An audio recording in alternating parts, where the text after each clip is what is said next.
हर काम में दलाली। बिना इनके द्वारा जितने ये माफिया लोग हैं, राजनीतिक प्रभाव वरद हस्त प्राप्त लोग हैं, उनकी धज्जियां उड़ाई जा रही हैं। कोई नक्शा पास किए बिना आज जाइए भदईपुरा के पीछे कॉलोनियां कट रही हैं। आज भदईपुरा के पीछे कॉलोनी कट रही है, इनके हम जिलाधिकारी महोदय के पास भी जाएंगे। एक सच्चा ईमानदार आदमी है जिलाधिकारी। आपकी तहसील में जो कुछ भी हो रहा है इस पर आप निगाह रखिए, जो भ्रष्टाचार हो रहा है।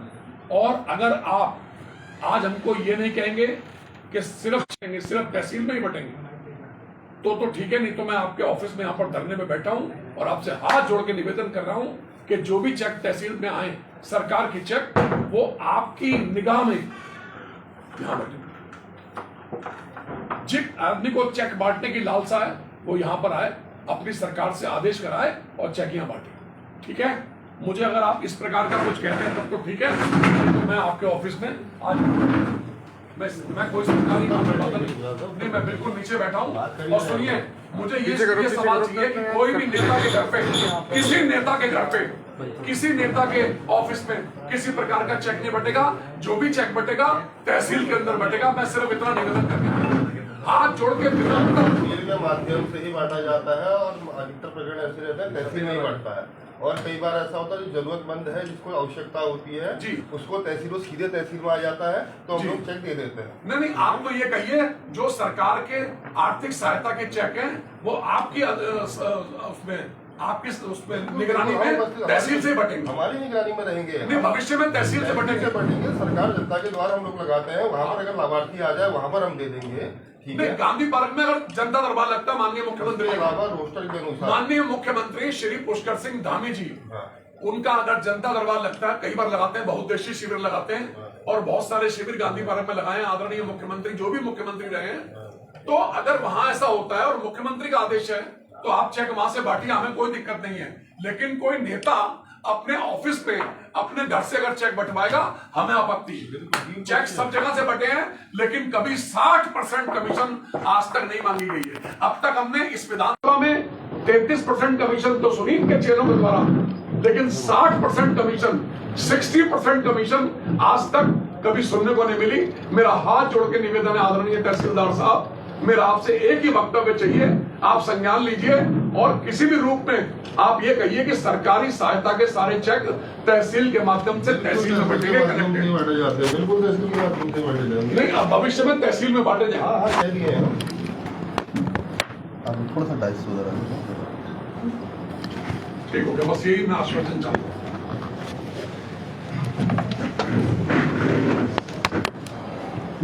अभी आज ये प्रकरण हुआ है, इस प्रकरण को लेकर के क्या अब आगे से चेक जो है वो कहाँ बांटे जाएंगे, किस प्रकार? जो प्रकरण हमारे संज्ञान में आया है, थोड़ा सा पीछे रहेंगे। जो प्रकरण हमारे संज्ञान में आया था, कोई ऑडियो क्लिप वायरल हो रही थी, ठीक है, उसका हमने संज्ञान ले लिया है। पुलिस ने FIR दी है, उसके खिलाफ कल तहरीर दी है।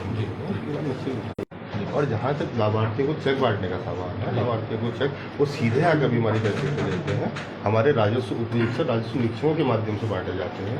बकाया उसके बाद भी क्रांति रसीद हम लोग प्राप्त करते हैं उन लोगों से, जिनको उनके सिग्नेचर होते हैं, उनके मार्क होते हैं, उसको हमारा पटवारी सत्यापित करता है।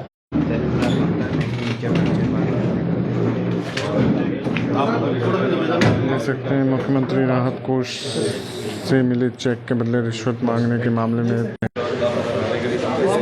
देख सकते हैं जो मुख्यमंत्री राहत कोष से मिले चेक के बदले रिश्वत मांगने के मामले में आज राजकुमार ठुकराल तहसील में धरने पे बैठे लोग।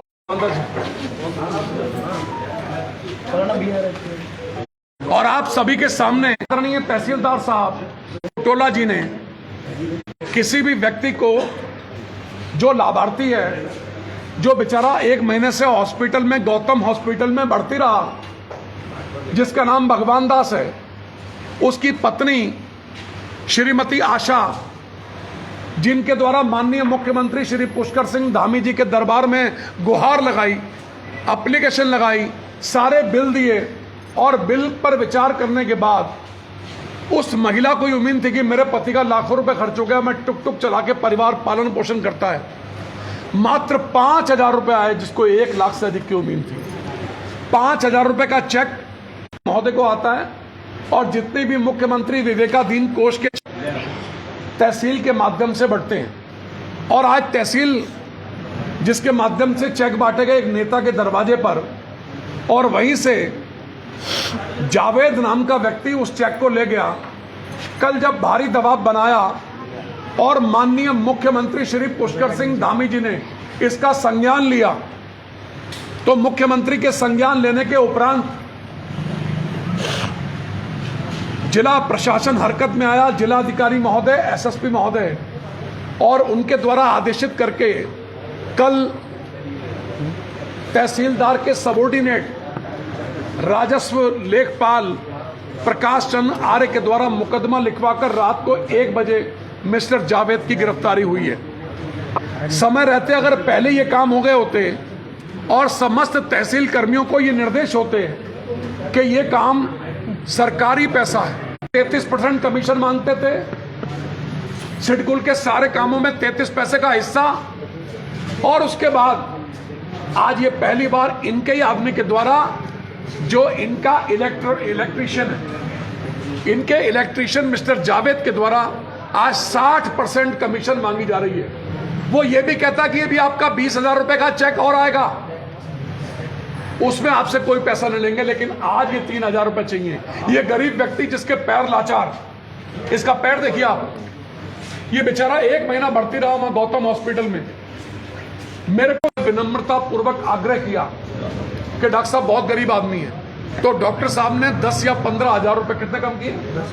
10,000 रुपए मेरे निवेदन पर आदरणीय डॉक्टर गौतम साहब ने कम कर दिए। मुझे नहीं मालूम था कौन भगवान दास है, मैं तो इसका भला कर बैठा। रोज कईयों के लिए फोन करता हूं, सबका भला हो जाता है। नेकी कर कुएं में डाल, और अपने उस किए गए भले के बदले में अगर मैं कुछ मांगता हूं तो मेरे लिए गाय का मांस है, वो गाय का मांस, वो नीच अधर्मी पापियों का काम है जो हराम की कमाई करते हैं, लोगों को लूटते हैं। इस गरीब के पास मोबाइल दिखाइए, कहां आपका?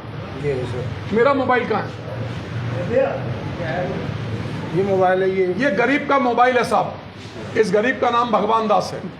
कल ये कहा गया कि 60,000 रुपए का मोबाइल है इनके पास, और भैया ये मेरा मोबाइल है, ये क्या है, कौन सा मुझे तो OnePlus, ये OnePlus है, और एक मोबाइल ये है। ये कहा गया कि 60,000 रुपए के मोबाइल यूज कर रहे हैं। मैं समस्त सम्मानित पोर्टल और चैनल और समस्त मीडिया, प्रिंट मीडिया के माध्यम से ये रिक्वेस्ट करना चाहता हूं, छल प्रपंची 60,000 का मोबाइल कहते हो, हम दोनों मोबाइल आपको 8,000 रुपए में देने को तैयार हैं। अभी नगद 8,000 रुपए दो, सिर्फ 8,000 रुपए दे दो, 8,000, और ये मोबाइल ले लो आप। ये दावा किया है कि यहाँ से तहसील से वो साफ कह रहे हैं वो किसी जावेद को नहीं जानते, ये सारी वो अपराध बनाई है। आज तक अपराध करने के बाद किसी अपराधी ने ये नहीं कहा कि मैंने ये क्राइम किया, मैंने ये अपराध किया है। कोई अपराधी नहीं कहता। आप वो रेरा एक्ट का पालन करता है, जो विकास प्राधिकरण के नियमों का पालन करता है, जो नक्शा पास कराता है मास्टर प्लान से, तब कॉलोनी काटता है, उसको भी तमाम दिक्कतें आती हैं। लेकिन आज ऐसे ऐसे लोगों के द्वारा कॉलोनियां काटी जा रही हैं जो रेरा एक्ट का उल्लंघन कर रहे हैं, जो विकास प्राधिकरण के नियमों की धज्जियां उड़ा रहे हैं, जो नक्शा तक पास नहीं करवा रहे। प्लाट काटा, उसमें नपाई की, प्लाट बिक रहे हैं धकाधक। बधईपुरा के पीछे जाके देख लो, वार्ड नंबर 16 बगवाड़ा क्षेत्र है, बधईपुरा उत्तराखंड राज्य का क्षेत्र है, सुआ नगला करतारपुर रोड पर, वहां पर बिल्कुल बॉर्डर पर रामपुर उत्तर प्रदेश और रुद्रपुर उत्तराखंड के बॉर्डर पर कॉलोनियां काटी जा रही हैं। बिष्ट और तहसीलदार साहब श्री दिनेश कोटोला, ये सब अधिकारी संयुक्त रूप से अभियान चलाएं। जिस कॉलोनी के अंदर भी कोई कमी पाई जाए उस कॉलोनी को सीज कर दिया जाए। उस कॉलोनी में किसी प्रकार की प्लॉटिंग ना हो जो रेरा एक्ट का उल्लंघन कर रहा हो, जो विकास प्राधिकरण के नियमों की धज्जियां उड़ा रहा हो, और इसके अतिरिक्त जिसने नक्शा पास ना कराया हो, अबोध भोले भाले गरीब जनता को लूटा जा रहा हो।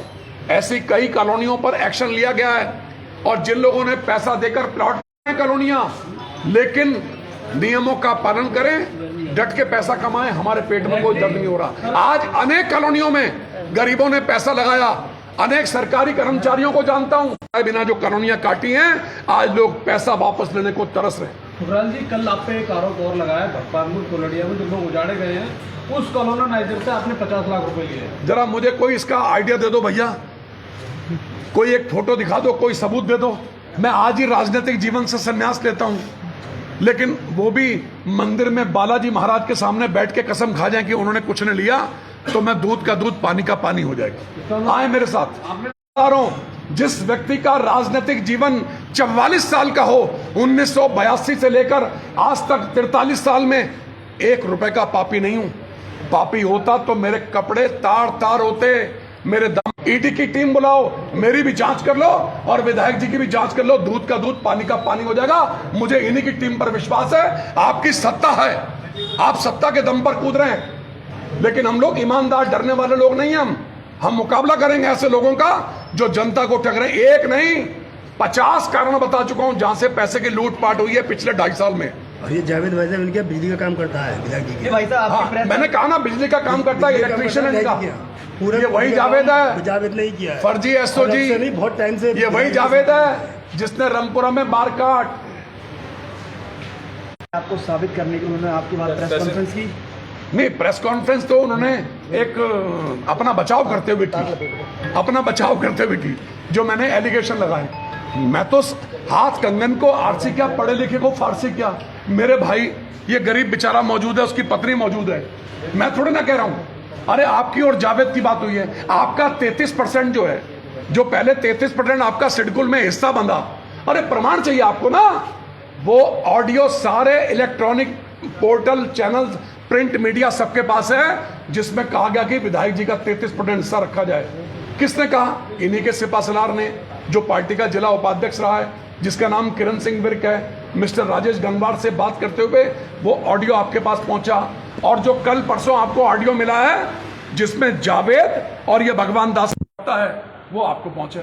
हम थोड़ी ना कह रहे हैं, हम तो भ्रष्टाचार उजागर हो गया, उसको धरातल पे ला रहे हैं, आम जनमानस के मानसिक पटल तक पहुंचा। तहसीलदार साहब से क्या बातचीत हुई है, क्या आश्वासन दिया है? तहसीलदार साहब से बातचीत बड़ी विस्तार से हुई है, और आज उनको पता था कि तहसील में हंगामा होना है, जिसके चलते रात भर बेचारे तहसीलदार बस्तियों में घूमते रहे, इस भगवान दास को ढूंढते रहे, इसकी पत्नी आशा देवी को ढूंढते रहे। लेकिन कल ये बहेड़ी चले गए थे अपनी रिश्तेदारी में, जिस कारण से तहसीलदार साहब को नहीं मिल पाए।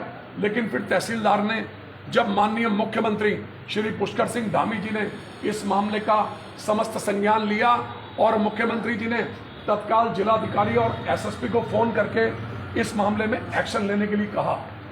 आज कोई इन आदरणीय धामी जी ने जो किया है, उसके बाद ये लगता है ये जो छोटे भैया नेता है, छल प्रपंची, ठीक है, जो 33% से अब 60% पे आ गए, इनकी हैसियत सरकार में क्या है, ये आम जनमानस को पता लगे।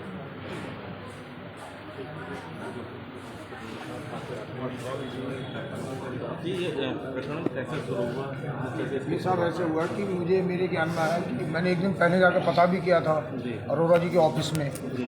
मैं वहाँ पर कम से कम मेरे 15-20 चक्कर लगे होंगे कम है, और 15-20 बार ही मैंने फ़ोन किया है। दोनों का फ़ोन नंबर भी मेरे पास था। लेकिन जब मेरे को पता लगा कि कल चेक बटेंगे अरोड़ा जी के ऑफिस में, तो 6 बजे का टाइम दिया। मैं 5:30 बजे अरोड़ा जी के ऑफिस पहुँच गया था, यूनियन बैंक के बराबर में। ये मेरे को पता नहीं कितनी बार लगभग आपकी फ़ोन पर बात हुई? उससे मेरी लगभग 2-3 बार चेक नहीं आया। आपकी घरवाली के नाम से चेक आया, आशा देवी भगवान दास, और 5,000 का चेक आया है, और आप 3,000 रुपये मेरे पास लाओ। मैंने किसी के माध्यम से कहलवाया कि साहब मेरे को पैसे नहीं। बताया होगा ना मैं कौन बोल रहा हूँ, क्या बोल रहा हूँ? हाँ, मैंने ये कहा था भगवान दास बोल रहा हूँ मैं। भगवान दास उसने नहीं, उन्होंने का जब चेक नहीं मिला, और मेरे से जावेद ने 3,000 रुपये डिमांड करी, और किसी के द्वारा मैंने फ़ोन भी करवाया, तो कह रहा मैं चेक फाड़ दूंगा, लेकिन 3,000 से कम नहीं लूँगा। लगाने हैं अब 20,000 में हमारा कुछ नहीं है, हमारा मतलब कुछ नहीं लेंगे, लेकिन ये हमें 3,000 रुपये चाहिए। जब व्यवस्था हो जाए तब चेक लेने आ जाओ। बोले मैं 2 दिन के लिए कहीं काम से जा रहा हूँ, उसके बाद आप आकर और मेरे से चेक ले जाना, लेकिन 3,000 रुपये चाहिए मेरे को, तो चाहिए। और ये भी मेरे से कहा कि मीडिया के माध्यम से मैंने ये मीडिया में अपना इंटरव्यू दिया। इंटरव्यू के मैंने साहब गरीब आदमी हूँ मैं, और 1 साल से भाग रहा था। 5,000 का चेक आया, लाखों रुपए के मैंने बिल दिए हैं। उनका शुक्रगुजार हूँ, भगवान मिल गए मेरे को। उन्होंने मेरे को यहाँ से चेक दिलवाया। चेक कब मिला था आपको? चेक मेरे को मिला है शुक्रवार को। और दूसरा बंदा कौन था जो कह रहे थे ना मिल के खा लेते हैं, दूसरा कौन था? जावेद। दूसरे उन्होंने ये नाम उजागर नहीं करा, मैं झूठ नहीं बोलूँगा। जो जितनी मेरी बात हुई है, वीडियो क्लिपिंग हुई है, सारी मुझे नाम से जानते हैं। लेकिन मैंने जब मैं गौतम हॉस्पिटल भर्ती था, 7 दिन में मेरा 90,000 उसमें लगा। फिर चीमा हॉस्पिटल में 1.5 महीने इलाज चला, तो मैंने किसी के द्वारा कहलवाया, तो उन्होंने और 10,000 रुपये कम कराए। तो ये होती है दरिया दिल, उन्होंने दया दिखाई। और ये विधायक साहब में कह रहे 60,000 का फ़ोन है, ये 60,000 का फ़ोन देखो, ये मेरे को 8,000 रुपये बेचने को तैयार हो। कह रहे सूट पहन के आया था, ये सामने मेरे कपड़े 1 साल पुराने हैं, 500 रुपये कपड़े। वीआईपी कॉलोनी में भी रहते हो आप? वीआईपी मैं किराए में रह रहा हूँ ना, मेरा तो मकान भी बिक गया ना, कैंप का रहने वाला। मेरा मकान बिक गया, इलाज में मेरा कम से कम 2 लाख रुपये लगा है। और मेरे पास जो जाँचें हुई हैं उसका मेरे पैर में स्वेलिंग देखो, ये इसमें तार पड़े हुए, 2 बार ऑपरेशन इसका हो चलो, गया। जावेद की गिरफ्तारी हो गई है, आप क्या कहोगे इस पर? बस मुझे न्याय मिला, मैं तो न्याय चाहता हूँ, मुझे न्याय मिल गया बस, और मेरे को क्या चाहिए। देख सकते हैं तहसील में पूर्व विधायक राजकुमार ठुकराल आज यहाँ पहुँचे हैं, जो मुख्यमंत्री राहत कोष से मिलने वाले चेक को लेकर आज पूर्व विधायक राजकुमार ठुकराल धरने पर थे। जो जावेद नाम का जो चेक के बदले 3,000 रुपये की रिश्वत मांग रहा था, जावेद को गिरफ्तार कर लिया गया है। देख सकते हैं यहाँ पे तहसील से मैं इस वक्त लाइव हूँ। इसी के साथ मैं विदा लेता हूँ, अगले ब्रेक के लिए बने रहिए। नमस्कार।